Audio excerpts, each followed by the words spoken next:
నీకు కొవ్వు మెదడు దొరకాలి. దేవుని మాట కోసం చూడగానే నీకు కొవ్వు మెదడు దొరికినట్లుగా నువ్వు ఆనందపడిపోవాలి. అంటే దేనికోసం ధ్యాస పెట్టాలి?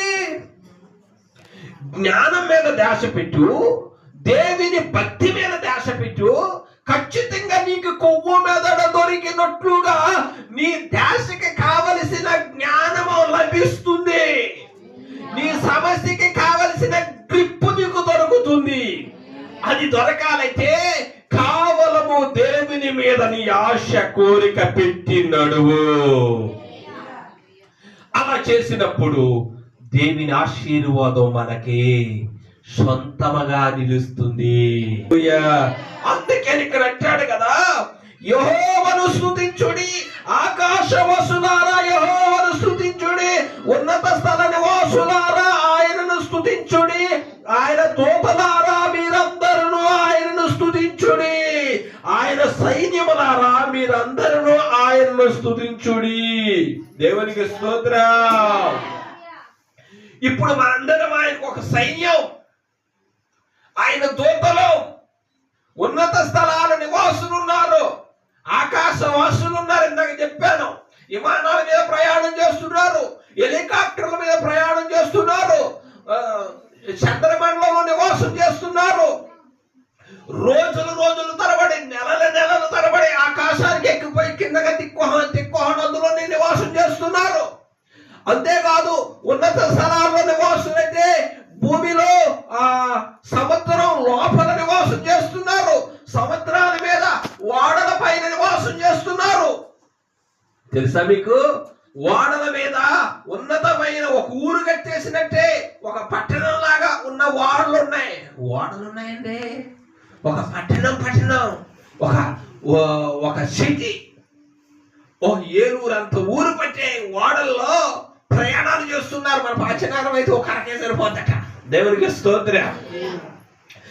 అందులోనే రెస్టారెంట్లు ఉన్నాయి, అందులోనే సినిమా థియేటర్లు ఉన్నాయి, అందులోనే మనుషులకు కావలసిన అన్ని వాకింగ్ ఉన్నాయి, అందులోనే స్విమ్మింగ్ పూల్ ఉన్నాయి, అందులోనే మనిషికి కావలసిన వనరులు మొత్తం ఉన్నాయి. అలాంటి ఉన్నత స్థలాల్లో నివాసం చేస్తున్న వారులారా యెహోవాను స్తుతించుడి అంటున్నాడు. ఎవరెవరు స్తుతించాలి? పేదోళ్ళే కాదండి, ఆయన సైన్యములారా. మీరెవరో? నేనంటాను, ఇక్కడున్న మీరందరూ ఆయన సైన్యం. ఆయన ఉన్నత స్థలాల్లో నివాసం చేస్తున్న వారు మనమే. ఎందుకో తెలుసా? మనము దేవుని స్తుతిస్తున్న ప్రజలం, దేవుని ఆరాధిస్తున్న ప్రజలం, ఆయన మీద అనుకున్న ప్రజలం. ఆయన స్తుతిస్తున్న ప్రతి ఒక్క వ్యక్తి ఆయన యొక్క బిడ్డే. హల్లెలూయా, హల్లెలూయా.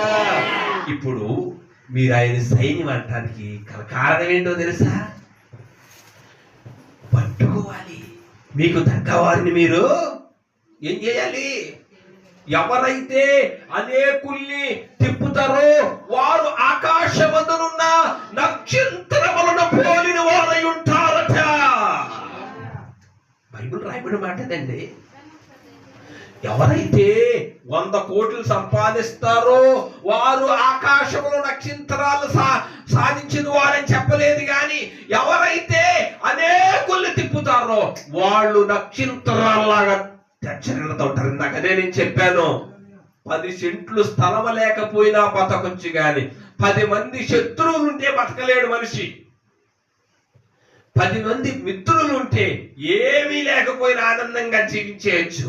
అదే చెప్తుంది బైబిల్లో. ఎందుకో తెలుసా? ఎవరైతే అనేకుల్ని ఆత్మీయంగా బతికిస్తారో, అనేకుల్ని మారుస్తగలుగుతారో, అనేకుల్ని దేవుని బిడ్డలుగా చేయగలుగుతారో వాళ్ళు ఖచ్చితంగా ఎలుగుతూ ఉంటారు, తెచ్చరిల్లుతూ ఉంటారు, ఆశీర్వదించబడుతూ ఉంటారు. నక్షత్రాలు లాగా వాళ్ళు తెల్లగానే కనబడతారు. ఇంకొక వాక్యం చదివిస్తా మీకు. హల్లెలూయా. అర్థమైంది కదండి మీకు ఇప్పుడు?